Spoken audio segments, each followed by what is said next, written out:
Members of the Senate Finance Committee say they found ways to trim the cost to less than $1 trillion. Congressional correspondent Brianna Keilar live from Capitol Hill with details. Brianna, why don't you get us started here? What are you learning? Well, Tony, this really is a significant development. Republicans and Democrats on the Senate Finance Committee, which has really been seen as the best chance for getting bipartisan agreement, some bipartisan agreement on healthcare overhaul. They've been crunching numbers for the better part of a week here, working with the nonpartisan Congressional Budget Office, the CBO, trying to figure out a way to get this whole thing down to a price tag that is feasible. Last week they were told the plan that Democrats on this committee put out was $1.6 trillion, which is really just prohibitively expensive. And so here is the announcement today from Senator Max Baucus, the chairman for this committee, saying that they have reached some options for things they can do to be at the price tag they want. CBO now tells us we have options that would enable us to write a $1 trillion bill fully paid for. We have options, we have ways to, according to CBO today, fully pay for this bill.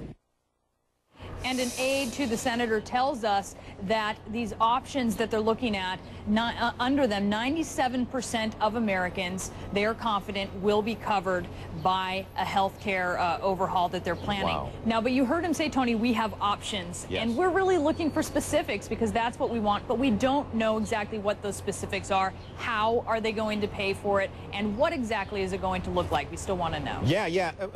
We do know this committee is getting closer to an answer on both of those questions, correct?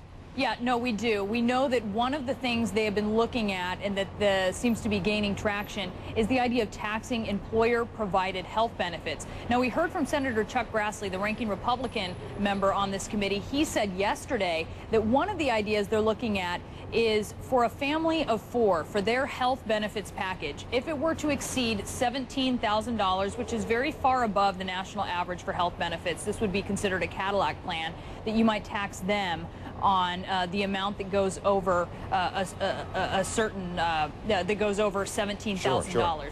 So that's one of the things they're looking at. But the exact formula, I mean, that's just him talking about one of the things they're looking at. We don't know what the exact formula is going to end up like. And then looking at what will this plan be, of course, we've talked a lot, Tony, about this health co-op idea. This seems to be what members, Republicans and Democrats on this committee, are coalescing around, this idea of a nonprofit health co-op instead of a government-run insurance plan. Okay, I'm sorry. I'm taking notes as you're speaking here, and we'll get to this whole idea of taxing employer-provided health benefits. We'll talk about that later. But what's the sticking point on how to structure the idea of a health co-op, Brianna?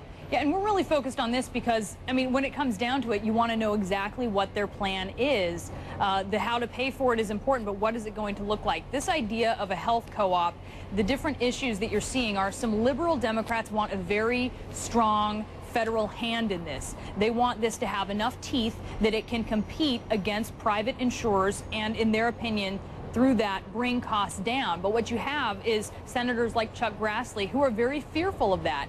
They are fearful for what that will mean and that it will drive private insurers out of the market. So they want a light federal touch. And at this point, it's really just striking that balance between these two groups. Boy, oh boy.